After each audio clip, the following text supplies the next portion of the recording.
Hey, welcome everyone. It's Tom Karadza, and I am very fortunate to have Craig Ballantyne on all the way from British Columbia. I'm in Toronto. I'm in Oakville. I'm not even in Toronto proper. I'm like on the West Coast. You were at our old office. You have to come to our, you have to come to our new office.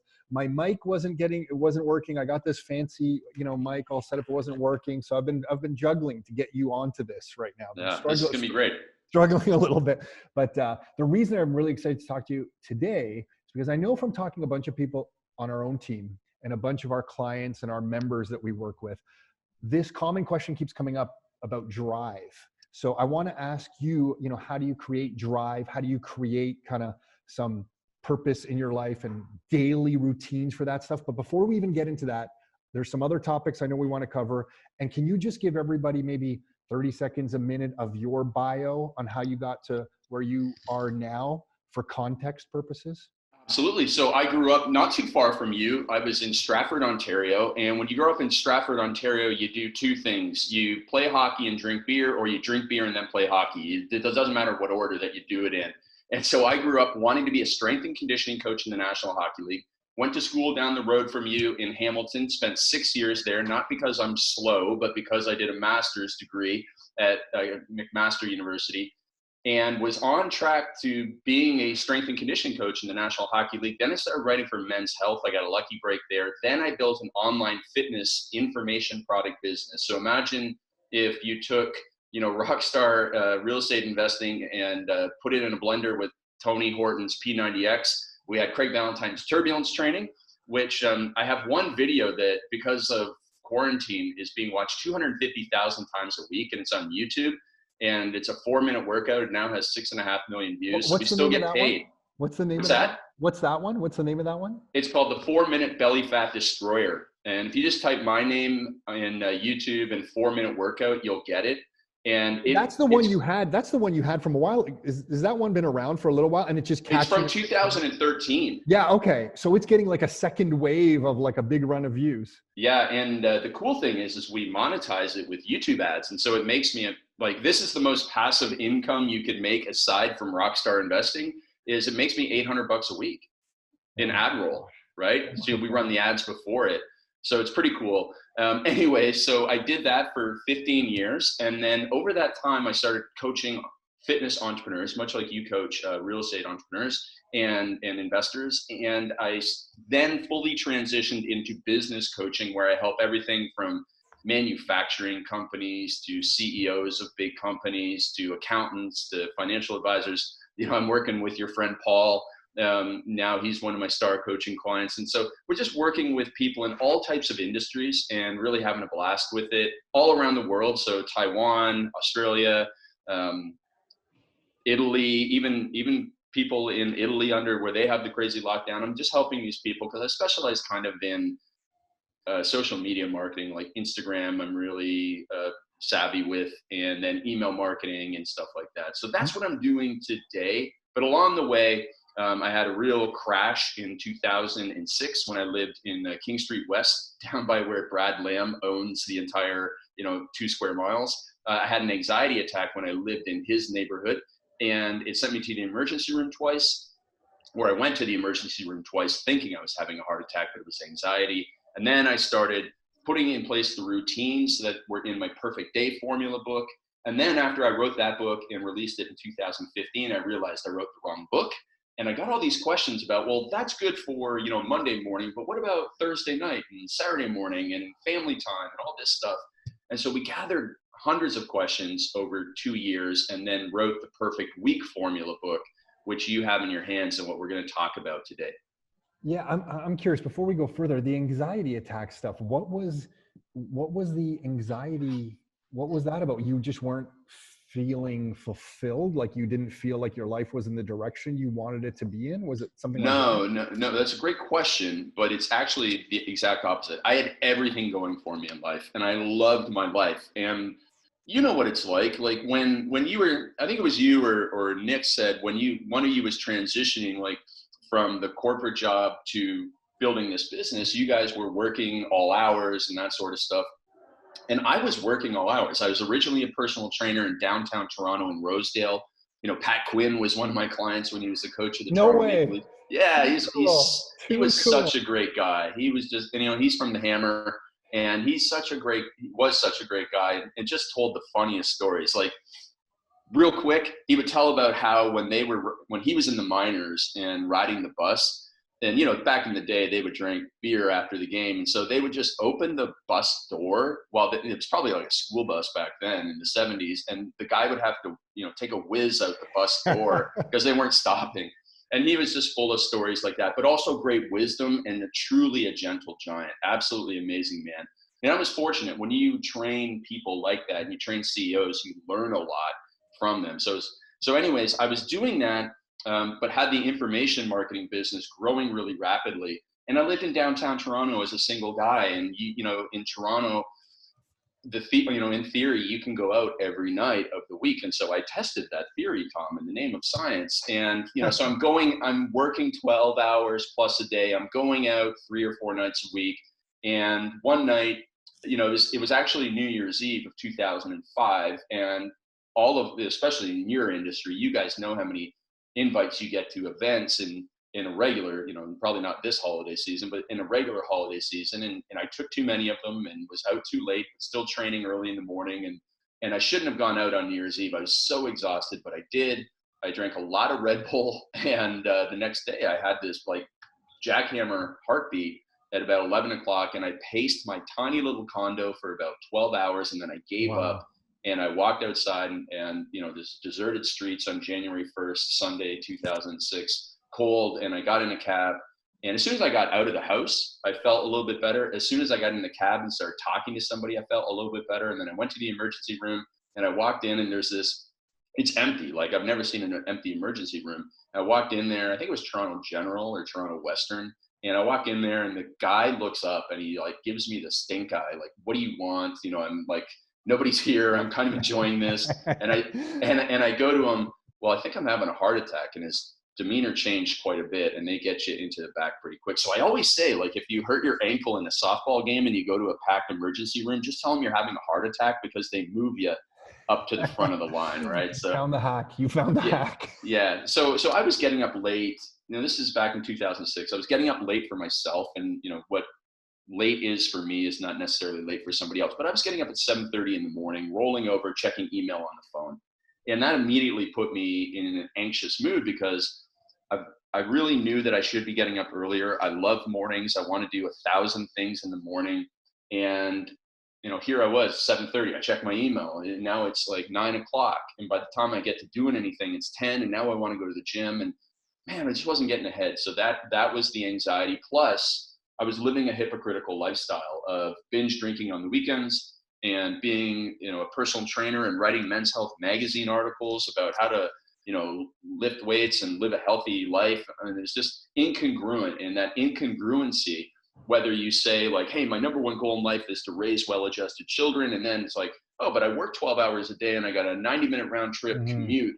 And like, okay, well, how does that lead to well-adjusted children when you never see them? So, and that causes a lot of stress and anxiety inside. And so that was in my belief, one of the main reasons, but also the drinking, the caffeine, and as an introvert, I didn't back in that day talk too much. And so I had all the stuff racing in my head. And if you don't vomit that out in some way, whether it's journaling, talking to a friend, a therapist, whatever, then you're really going to wind up where it's, you compress it. And then the more you compress it, the more it explodes. And that's what happened to me. Wow. I mean, thanks for sharing that. Holy smokes. Yeah, I have no problem, because to me now it's funnier than, like, it's not embarrassing at all. It's like, I was an idiot and I paid for it. But you said something so good there, because I feel like my life took a big change when I decided to live by my own principles. Not that they're unique principles. Like, number one is always do the right thing. Like, do the right thing. That means with my family, with the business, with life, with everything. And whenever I did that or decided to live that way, not that I was perfect with it, but it just helped me stay in the moment with my family, because doing the right thing at home meant being with the family, right? And doing the right thing at work meant sometimes making difficult decisions that sucked. Like, stuff that I didn't want to do. So that congruency across your life for me. And so it's made a big difference in my life. And when I hear you say the word congruent, in a kind of a little bit of a different capacity, but it's the same kind of meaning. It really kind of resonates with me because that was a big turning point for me. Yeah, because we all have the thing, and whether you're an investor who's like, oh, I want, my mission in life is to own 100 houses, and then every time one of your friends, in normal time says, let's go to Vegas or let's go to Myrtle Beach or whatever it is, you're like, yeah, I'm going to go. And it's like, well, that's incongruent with what really matters. And so I spent a lot of time coaching people on, before we get to the brass tacks and the tactics of here's how to get more leads and sales in your business, I got to figure out what really matters to you, to see if you're acting in alignment with your goals. A lot of people say, oh, I want to have millions and millions of dollars, but okay, well, are you willing to make the sacrifices? If you're not, stop fooling yourself. And Dan Kennedy actually has a quote on this, and you and I are both, fans of Dan and been in his world for a long time. And he says, I forget exactly what it is. I can look it up, but he's like, ask yourself the question, what is it that you want in life and what are you not doing to get there? And then be okay with saying that's not actually what I want, and changing your actions to be more congruent with what you do want. Mm-hmm. Damn, a lot to think. Dude, Craig, we can just stop right now. That's given me personally enough. Yeah, there you go. No, that's enough for me gives to think people about. too much to think about. That's it. We're done. Yeah, I want to ask you a bunch of stuff that we kind of talked a little bit beforehand about, kind of outlining stuff. The Bill Belichick blueprint for a morning routine. Yeah. Can you talk about this a little bit? And the reason I'm interested in talking to you specifically during these times is I can't tell you how many people I've spoken to that said that, they're having a little trouble with motivation or purpose or drive right now. And I just feel like the stuff you talk about is just so applicable to everyone, every day. But right now, I feel like even more so. So can you talk about that point a little bit? Yeah, well, that's two different answers there. And I'm actually going to address the drive and motivation one first. And because I have a client who's in the real estate industry who actually lives in Holland, of all places. And, so it's interesting that you and I were talking before about when kids might go back to school. Well, in Holland, they've done the research and they're sending their kids back to school now, because in Holland, they believe that kids cannot get infected and kids cannot infect others. So they're going back to school. And he and I were talking, and he's like, man, I had a bad week. I just wasn't productive. He has some billable hours for real estate stuff that, he has a goal of doing 3 every day, and he went like 0 on one day. And he said, I just don't have the drive. And Holland, for all those of us who have general awareness of history, was heavily occupied in World War II. And I'm a huge World War II history buff. Are you? And yeah, I am. I don't know why. I'm like just obsessed with it. Yeah, cool. And so last week in Holland was like Victory Day, when they were, the war was finally over and, they were free. And so I said to him, there's 3 things that need to drive you. And one goes back to the vision and values discussion that we were having, which is, what are you doing this for? This is not about you. This is not about whether you feel like doing this. He's got 2 kids, and we are all doing this for our families. Like, we have to do the work because we want the best life for our family. And you can never have enough money. If you think you can have enough money, well, think about the families who are going to sick kids, and think about the families. I know a lot of, I've had a couple coaching clients in Ontario who were spending $100,000 a year on treatment in America because they couldn't get it in Canada.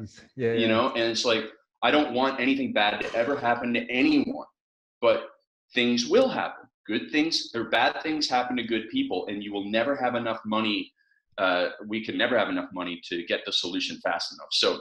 So I said to him, that is enough reason alone to get your butt out of bed at the agreed upon time that you and I have for getting up.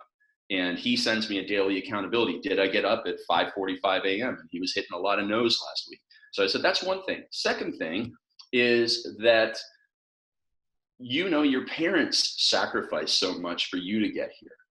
And it is disrespectful to our parents and to the people who have done anything in our lives, our teachers who believed in us, anybody who's been a coach of you. It's disrespectful to what they sacrificed for you to lie in bed or watch Netflix or whatever it is, for you to throw away that sacrifice. And for him, I was saying, like, like your country is celebrating a massive, massive day in its history.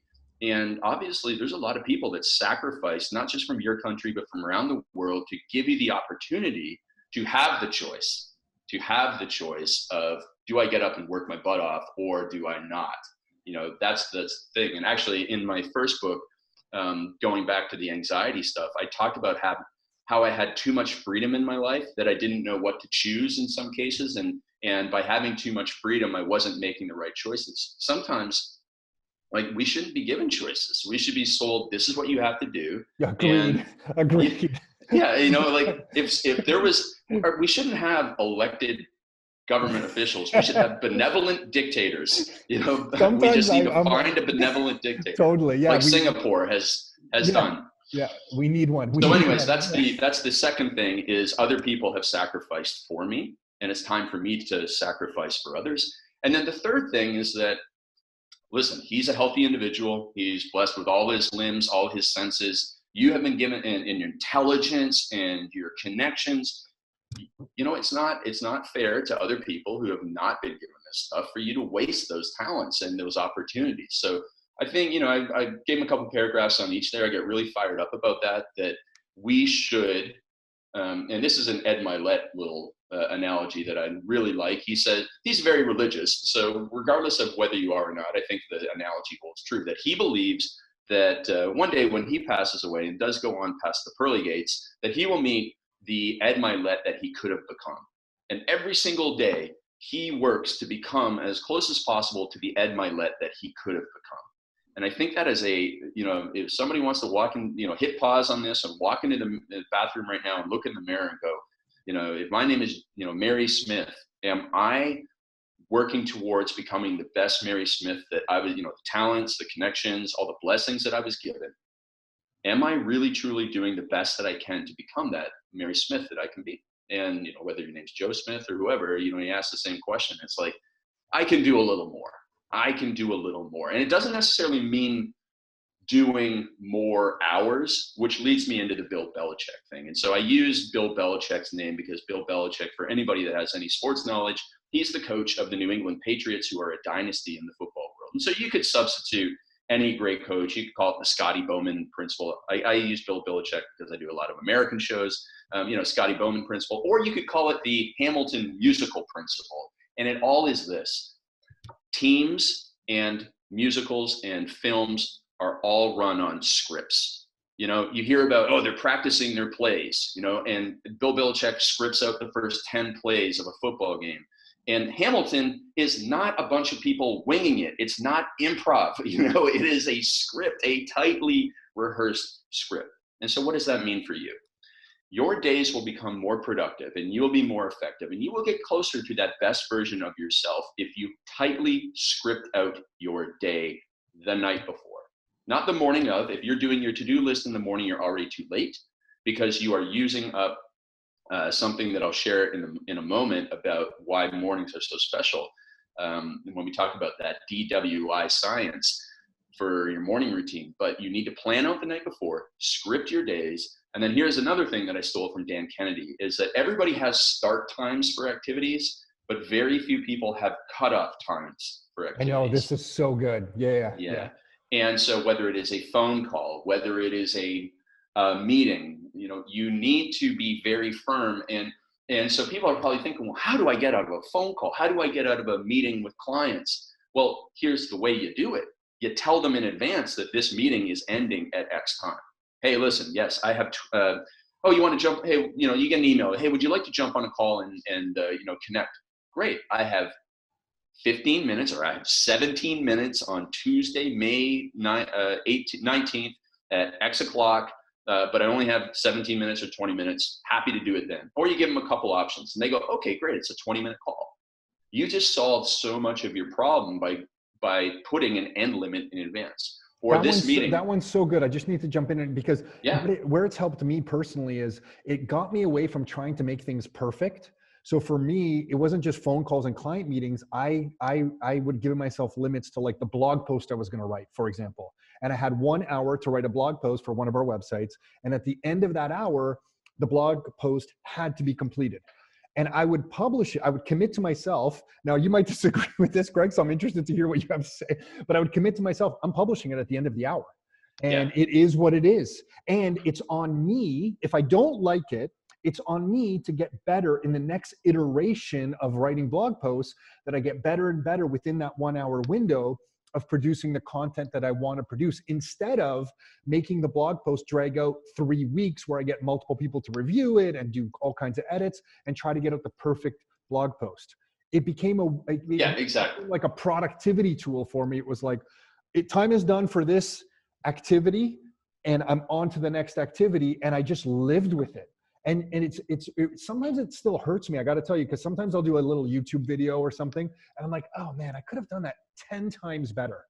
But I'll just publish it the way it is. And I find that the consistency of the action helps me get better, instead of holding back and trying to make one perfect thing.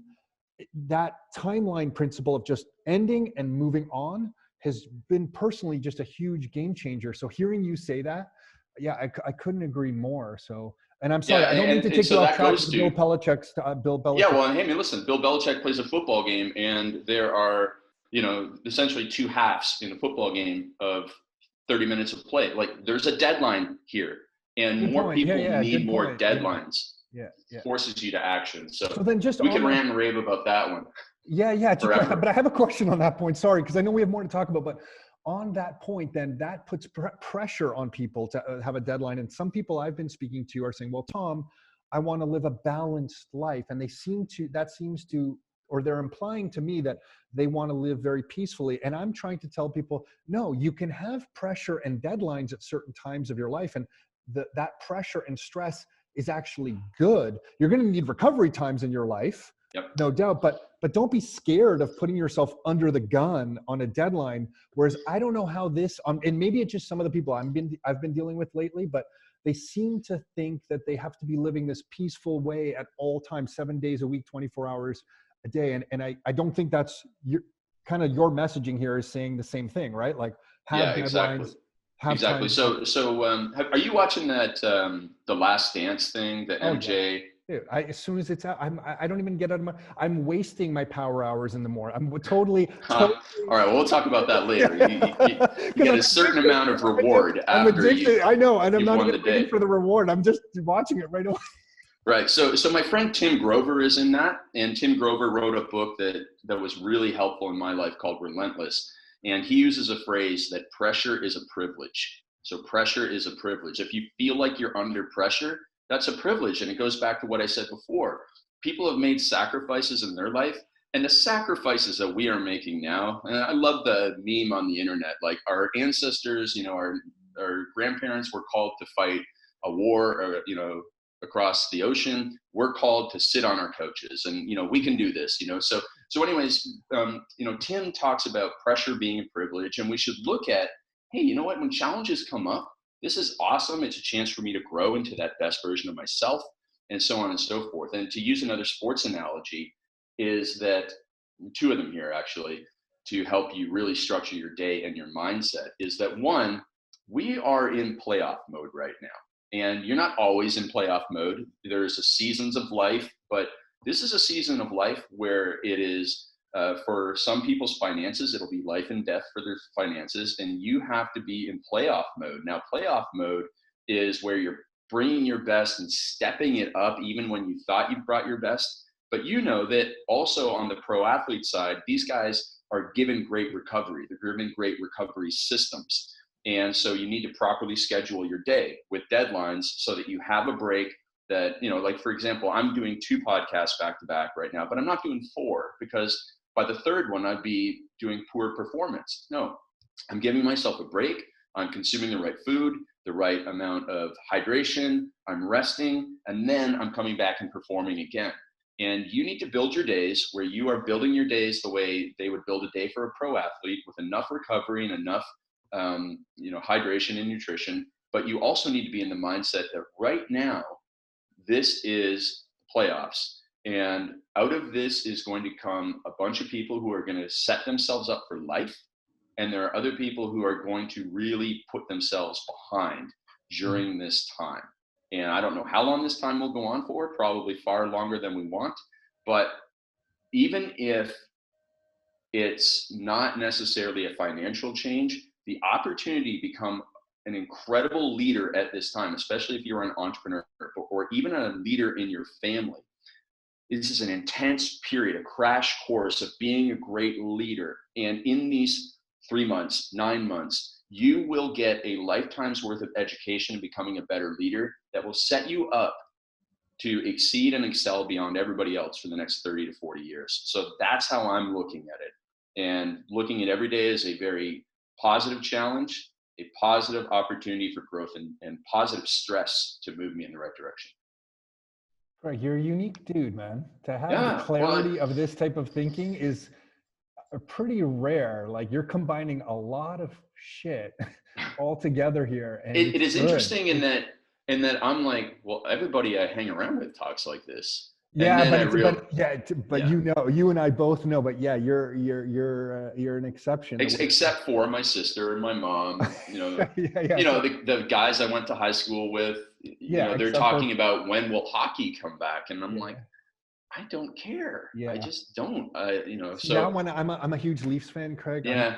I get it. I get it. And I understand the need that, the value that something that big brings to a community at whole, because I lived in Toronto last year when the Raptors won. They woke me up every night, all these people on the street. But aside from that, we were probably some of those people, Craig. So right.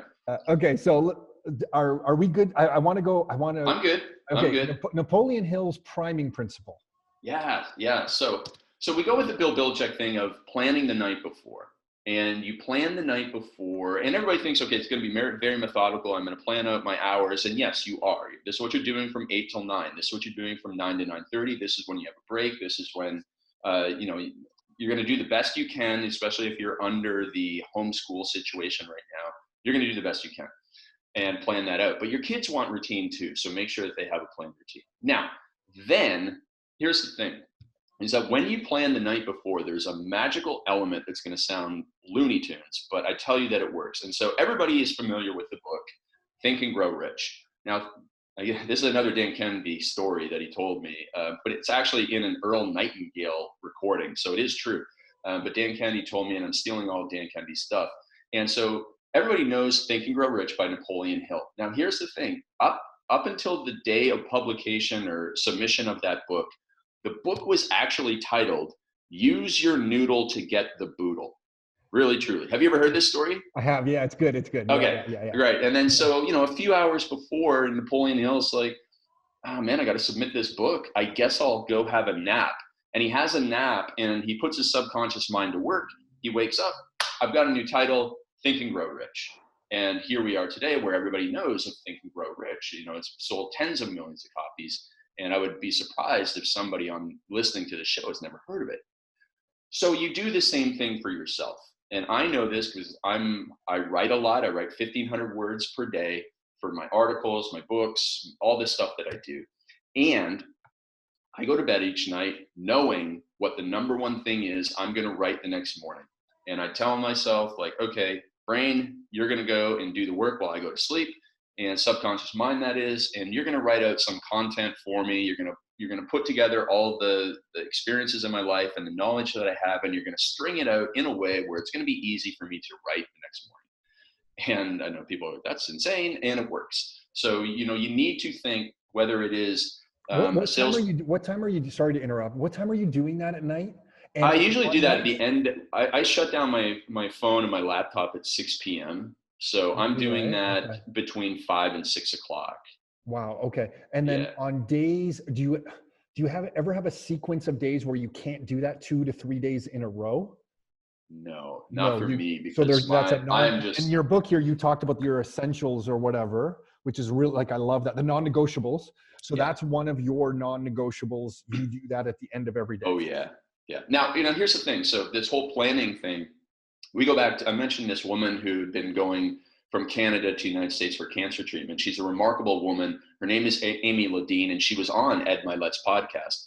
Coaching client of mine, lives down in the Hamilton area, and they have 5 kids, blended family that gets along great. They have 5 kids, and she's a nutrition coach. She works from 7 a.m. till 2 p.m. and then she does her planning then. So she does her planning for the next day at 2 p.m. because now it's kid time for the rest of the day. So it's not like you have to do your planning at a certain time of day. You can do it anytime after lunch. Just make sure you are very consistent with your planning, because just like a sports team or a acting troupe would not go into a performance without a script, neither should you. So it is very important. I love that. So the priming, you're basically priming your subconscious, or you're priming your brain with this information the night before. That's the whole idea. Yep, 100%. And the fact that you just kind of said it and you brushed it off a little bit, the fact that it works, it's funny to try to explain to people how powerful that is, but it does work. And I don't understand why it works, but it does work. Well, I mean, it's simple science in that your brain activity does go on during the night. We all know that from dreaming.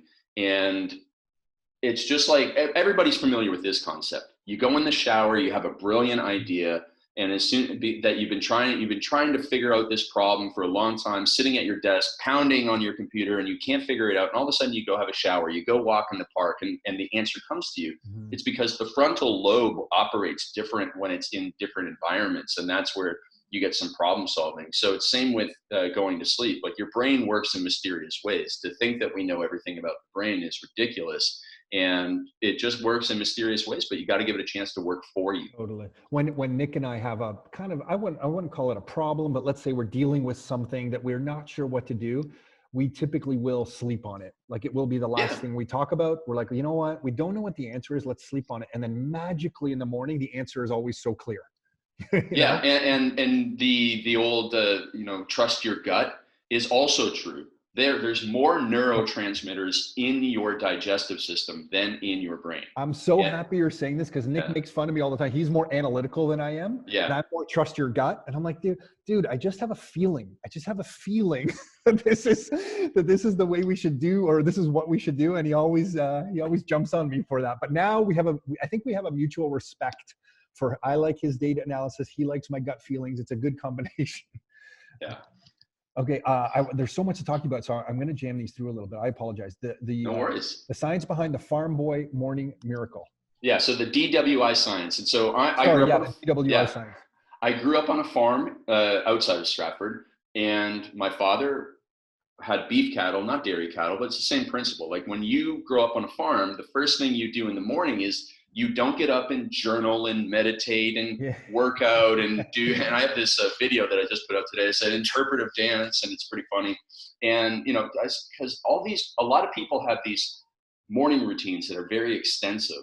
And I call them a perverse form of procrastination, because we all should get up and go to work as quickly as possible, because research shows, and research is from a book called When by Daniel Pink, a very famous author.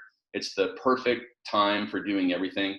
And he says we have the greatest discipline, willpower, and intention, DWI, discipline, willpower, intention, early in the morning. Now, it's not about joining the 5 a.m. club or, bragging that you get up, 5 minutes earlier than all the other people you know. It's not about the hour you get up. It's about what you do with the hours that you are up. But what you should do as soon as you get up is work on your most important, most difficult task. The one that you want to push off, you must do it when you have the greatest discipline, willpower, and intention. It is scientifically proven. So as a farm boy, I'm just naturally used to getting up and going to work, because cows don't take a day off eating. You'd like them to, but they need to eat 7 days a week. So you had to get up and go to work right away. And I just found that this helps me. And every time I talk to an entrepreneur or someone who's like, oh, I wanted to write that book, or I want to finish this project and I'm just not getting to it.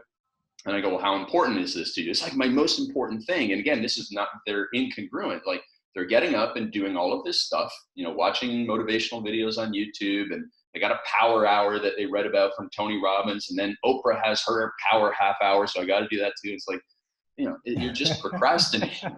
You're just procrastinating. Get up. And I'm 12 minutes from getting up to a computer, and it includes me drinking about almost a liter of water. and then I work for 90 I minutes. saw you, and you write about that in your book too. The water, Yeah. just hydration, liver cleanse kind of thing. Like, is there more to No, it? it's not liver cleanse or anything. It's just It's hydration. just And water hydration. Yeah. yeah, Okay. I'm just thirsty. And so, Okay. so I get up and I go right to it. And by the time that, my girlfriend gets up and dog is ready to go to the park, I've won the day. I've won the day. And it doesn't matter if, my building literally starts on fire or there's other fires in my life. I've won the day. I've won the day. And most people then, what they do is they get up, even if they get up at the 5 a.m. club, because I've had clients who said, I got up at 5 a.m. and now it's 7:30. I'm just done my morning routine. I'm like, what planet Yeah, are right. you on Too long. that you think you're going to get ahead? Because the longer you wait, the more other people start coming into your world and wanting a piece of you. And so I've helped copywriters change this. They had Awesome. these morning routines, then they wrote copy. No, write copy, then do morning routine. Mm-hmm. And they were like, oh, we're making a lot more money and I'm getting a lot more done ever since you taught me I that. love It's that. not rocket surgery. It just works. Oh, and you feel so good. I mean, because I fall in and out of that. I have to admit, like, I'll go through periods of time where I'm in that and you just feel so good. Yeah. When we started Rockstar, I probably went through a 5-year period, and my time was 5 a.m., just me. So I Mm-hmm. did enjoy getting up at 5 a.m. and I got so much done in probably the first 3 years of that activity, that gave enough momentum to start a new business for us, which to us was Rockstar Real Estate. And really, without that momentum, I don't think we could have come this far. But it was just that morning hour and a half, and not looking at my email or my voicemail until I would do the one thing. And it was usually the one thing that I did not want to do. Like Oh, it always you talk is. about, yeah, it's like, it's always that thing. So yeah, I get it. I get Well, it. you know the Mark Twain quote, right? Which one? The Mark Twain quote about eating the frog. Oh yeah, yeah. You know what? In my mind, that's like a Brian Tracy thing. I don't know if I Well, read it. he had a book Oh, named is that, that, that's what but it was? Yeah, yeah, yeah, yeah, yeah, yeah. but Mark Twain has the quote, and there's more to it than just eat that frog. It's if your job is to eat a frog, the best thing to do is eat that frog first thing in the morning. If your job is to eat 2 frogs, the best thing to do is eat the biggest frog first.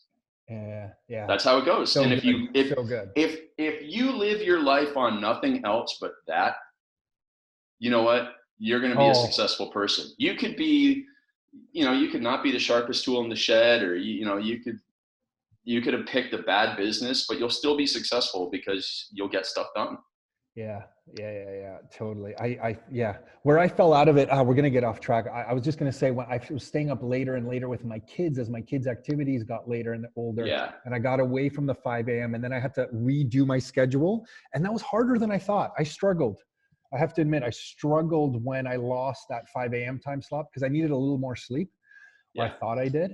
I'm Uh-huh. sure you have 20 solutions for that, but I want to. Yeah, there are lots of solutions. But let's keep going. I want to ask you this: how to use the power of the Amish hour. Oh, okay. So Amish hour, well, that actually ties into what you were talking about. Okay. So Amish hour, well, when we think about the Amish and what is the Amish lifestyle? Well, we can't imagine an Amish person sitting in front of a laptop with, their iPhone beside it. They don't have those things. And so what you need to do is live the last hour of your day in the Amish way. And what that means is an hour before bed, and this is, something I talk about in the perfect day formula as well. I have this 10-3-2-1-0 formula for a better sleep. And the 1 stands for an hour before bed. 1 hour before bed, you turn off your electronics. And if you turn off your electronics, you remove 2 stimuli that keep you up too late. So you first of all are not getting the blue light emitted from screens, which is scientifically proven to increase the mental arousal level in your brain. So the other thing is that you don't get that email that stresses you out. You don't see your friends fighting on Facebook about politics or sports, or, who was better, Frank Mahovlich in his prime or Matt Sundin? Oh my God, I got to answer this question. Totally. Yeah.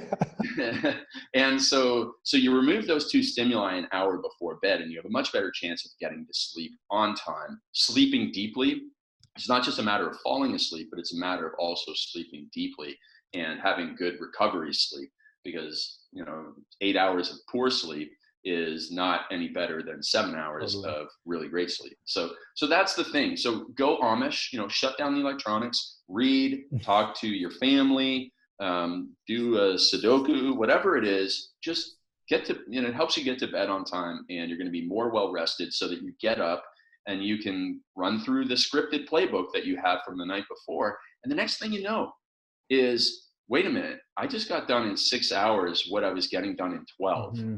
And Yeah. I don't know what to do with myself. I guess I should actually go home and be with my family, do the stuff that I've always talked about wanting to do. That's what this is about. This is not about making you work more. This is about helping you be more effective and making more time for what matters in your life. That's what it's about. I want to squeeze, these are so good. Thank you. I want to squeeze in a couple more here. I'll be quick on them. The anti-seal clubbing solution. Yes. Okay. So this is two things. One, the anti-SEAL approach to discipline. Everybody thinks they have to become Jocko Willink or a Navy SEAL in order to be more disciplined in life. Yes. Goggins. Right. David Goggins, great book that he has. Great book. The audio book of that is amazing. But anyway, sorry. Yeah, exactly. Because he goes off but here's the thing is, that's not how you become more disciplined. It's not the easiest way to be more disciplined. So I take the anti-Navy SEAL approach to discipline, which is discipline through subtraction. Let's use an alcoholic as an example. If an alcoholic has all alcohol taken out of their house and is not allowed to go into a bar, do you think they have a better chance of moving away from being an alcoholic? Absolutely. And so if you are struggling, or as I say, stuck and struggling combined, to move ahead on any project, well, just look at what's stopping you from finishing it. Like you said before, like you watch that show in the morning because it is very good. Oh, so and there's a lot of lessons from it. But if you make it a public declaration, and I'm going to do it for you, that you don't watch television in the morning, I'm going to say it's usually I do not have this problem, so I'm admitting, like, I'm embarrassed to admit it, but I do have it right now. Yeah, so public accountability. Like I once stopped swearing, and I stopped swearing in 4 days because I publicly told my email list of 151,000 people that I was going to stop swearing, and then I removed a lot of stimulus from my life that would lead to swearing, such as hanging around certain people. And so if you are waking up in the morning and you say, I really want to write a proposal for a development or an investment, but then, I scroll through Facebook, or I scroll through this, that, or the other thing, or I go to watch my motivational video on YouTube, and the next thing you know, I'm watching cat videos, or, how to fix a toilet or something. Well, listen, remove that opportunity. And the last example I'll give you is we all, anybody who went to college or even high school, you had an essay due on a certain date.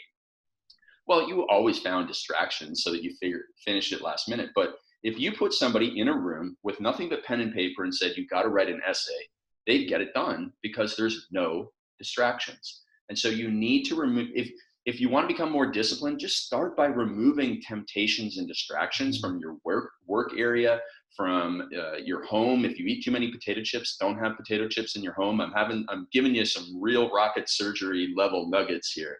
Just discipline through subtraction. Oh, these are great. Yeah. Instead of trying to win the game of willpower. Because if people are not familiar with the concept of willpower, it is a depletable resource. Much like when you're running a marathon, muscle energy is depleted over time and you hit a wall. Same with willpower. And willpower is like God's little funny joke on us. Like, he gives us the greatest willpower in the morning, but people don't offer you chocolate cake in the morning. Your willpower depletes over the day, and people offer you chocolate cake at night. Donuts aside, right? But we have the greatest discipline early in the day to do the most important tasks. And if we don't do that because we're distracted, we'll never get that stuff done. So just remember that. Remove the distractions, and you'll find yourself more productive and successful without trying to be a Navy SEAL. Now, the anti-SEAL clubbing thing is I just combined the anti-5 a.m. club. I tell people, don't join the 5 a.m. club, especially if you're getting up. If you're getting up at 8 o'clock, or you don't want them to get obsessed with a time. Is that why? No. It's become this virtual pissing contest. I get up at 4:17 a.m. Totally, well, in your face. Like, you're not a better person because you get up earlier in the morning. Mm-hmm. And this is coming from a guy who gets up really early in the morning. I get up really early in the morning because nobody else is up. Don't ruin my mornings by getting up early. So I'm kidding. But what I want you to understand is, you find the right time for you. And so, yeah, when you had to go to, the rinks for your kids when they were, 12, Yeah. 13, the only ice time they had was 9 o'clock at night. Yeah, that's not going to allow you to do the 5 a.m. club, but you just shift your schedule. We all have 24 hours and we all can choose what to be doing in those hours. So it's not about the hour that you get up. It's about what you do with the hours that you are up. Totally. And there's two types of people in life, Tom. There's reactive people and proactive people. And reactive people would say, oh, I don't know how I'm going to do this, and they just kind of give in. Whereas proactive people take control of the situation. They go, okay, I have to be in the rink from 9 till 10 with my kids because I'm not missing this. And that's the most important thing to me right now. Now I re-engineer the schedule based upon the information that Craig has taught me. And maybe I have a split day. Maybe I have 4 hours of work here, and then I'm 3 hours, and then 4 hours, and then it's rink time. Maybe I sacrifice, something that's in my life. Maybe I used to go to the gym for an hour. You know what? Maybe I can only do 20-minute home workouts for the next 6 months during hockey season. Yeah. I'm willing to make that sacrifice in order to achieve what's really more important in my life. And it's simple reevaluation and re-engineering of the day will still allow you to get the most important stuff done. Craig, I want to slip in. I'm going to try and slip in 2 more because I'm just going to keep you for a few more minutes. When to say no, Oprah. Yeah, well, Oprah says no probably more than any other person on the planet. Think of how many women just want to ask Oprah one question. Well, I bet you Oprah wishes she could answer those questions. But if she wants to impact billions of people, she says no to that. She lives 2 hours away from her network headquarters. She rarely attends meetings because she's doing the big things. And this kind of goes in hand with a phrase that I tell people that if you're an entrepreneur or somebody who wants to do high value activities, you must stop doing $10 an hour tasks. That means going to the grocery store, going to the UPS store, doing those errands. You got to say no to them in order to do things that allow you to have a bigger impact in people's lives. And it's tough if you come from a blue collar mindset or your parents are like, what do you mean you pay somebody to mow your lawn? Are you lazy? And I was like, I'm not necessarily lazy. I'm situationally lazy in that I don't mow my lawn so that I can do this podcast that's going to be listened to by hopefully thousands of people or investors, and the message will spread. And I can't write these books if I'm cleaning my windows. It just doesn't compute. And so you must say no and become the Oprah of your life. And if people have a problem with it, like, understand that one negative opinion can't stop you from helping 10,000, 100,000, 1 million people. Totally. Just can't. So let me ask you, I'm gonna slip in the last one here. How to beat the deadbeat devil on your shoulder. Well, you got the deadbeat devil on your shoulder in the morning, right? And I watch a little bit of Netflix at night. Look, it's just this series. I just don't want to. But yes, for this series. As soon as you're done this one, the next one will come out. I just gotta watch this one. No, that's not me. That's not me. But this one did get me. I admit. Yeah, and so the deadbeat devil it goes back to that motivation and drive we talked about earlier. Is that we all have the deadbeat devil on our shoulder, and we've all fought the battle with it. And you just have to decide that at the end of your life, when you look back, will you say, I did not miss an episode of Seinfeld. In fact, I watched every episode 3 times. You're not going to sit there and say, you're going to, somebody might say, oh yeah, you laughed a lot. Yeah, I watched a little bit of Seinfeld, but you're going to say, no, I did this. I accomplished this. I built legacy wealth for my family. I don't want to go, but if I'm going to go in this rocking chair, I feel comfortable with what I've been able to achieve. And I also feel like I've become the best version of myself. And so you really have to have a long-term approach to beat that deadbeat devil, because there's going to be days and there's going to be periods in our life, especially if you let negative news get into your head and that the sky is falling, which it is not falling. It is an opportunity for growth and improvement and personal development here.